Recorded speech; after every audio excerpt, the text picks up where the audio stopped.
Tumakas na tayo, takasan na natin ang mundo. Magtago papalayo sa mas tahimik at payapang mundo.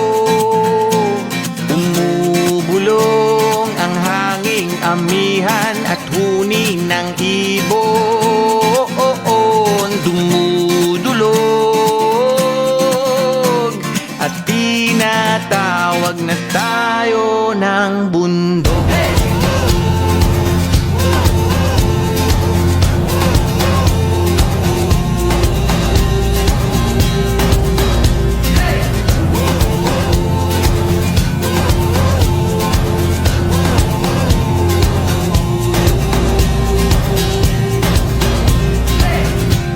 Tumakas na tayo.